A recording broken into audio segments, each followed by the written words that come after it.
మోసం చేసే కుట్ర చేస్తుందని ఏఐసీసీ కార్యదర్శి సంపత్ కుమార్ మండిపడ్డారు. పార్లమెంట్ ఎన్నికల్లో లబ్ధి కోసమే కేంద్రంలోని బీజేపీ వర్గీకరణ కమిటీని వేసిందని సంపత్ ఆరోపించారు.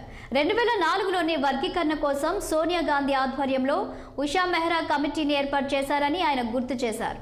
వచ్చే పార్లమెంట్ ఎన్నికల్లో తెలంగాణలో కాంగ్రెస్ పార్టీ 14 స్థానాల్లో గెలుస్తుందని అంటున్న సంపత్ కుమార్తో మా హైదరాబాద్ ప్రతినిధి శ్రీనివాస్ ఫేస్ టు ఫేస్.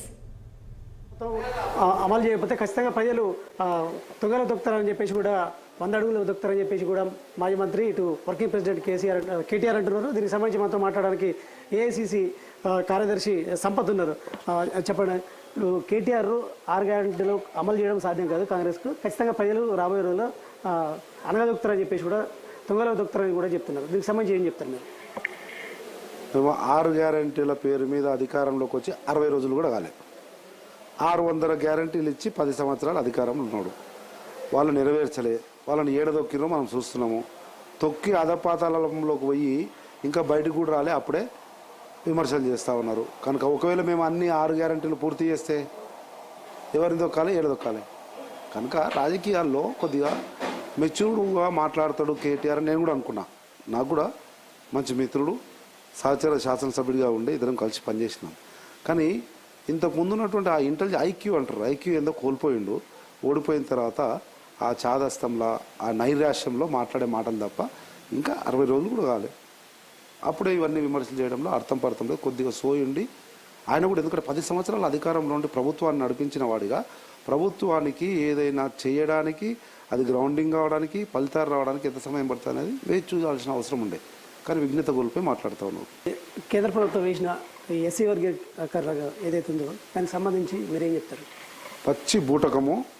10 సంవత్సరాలు వాళ్ళ టేబుల్ మీద ఉన్న ఫైల్ను సంతకం పెట్టి క్యాబినెట్లో అమెండ్మెంట్కు ప్రపోజ్ చేయాల్సినటువంటి 10 రోజుల ప్రక్రియను 10 సంవత్సరాలు తాత్సారం చేసి దళితులను మోసం చేసి, మరీ ముఖ్యంగా ఆంధ్రప్రదేశ్, తెలంగాణ, కర్ణాటక 3 రాష్ట్రాల్లోని శాసనసభలు ఏకగ్రీవ తీర్మానం చేసి అనేక సార్లు కేంద్ర ప్రభుత్వం మీద ఒత్తిడి చేసినప్పటికీ భారతీయ జనతా పార్టీ నిర్లక్ష్యం చేసి వివక్ష చూపించి మొన్న అసెంబ్లీ ఎన్నికల కంటే ముందే నరేంద్ర మోడీ గారు చెప్పినారు వర్గీకరిస్తాము అని.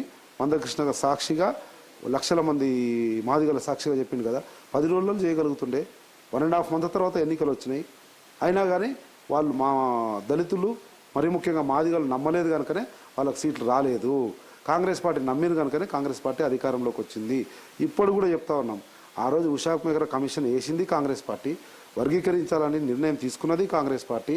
తీసుకునే ముందర తెలంగాణ ఉద్యమం, తర్వాత మేము అధికారంలో ఈ 10 సంవత్సరాల్లో కూడా నేనే శాసనసభలో ఒక దళిత మాదిగ శాసనసభ్యుడిగా 10 సార్లు నా గలమెత్తిన, నా జాతి ప్రయోజనాల కొరకు పోడియంలోకి పోయినా. నాతో పాటు ఈరోజు ముఖ్యమంత్రి, ఆనాటి ఎమ్మెల్యే మా పిసిసి అధ్యక్షుడు రేవంత్ రెడ్డి గారు కూడా ఇదే వర్గీకరణ గురించి శాసనసభలో గలమెత్తే 3 రోజుల పాటు మా ఇద్దరిని శాసనసభ నుంచి గెంటేసి సస్పెండ్ చేశారు.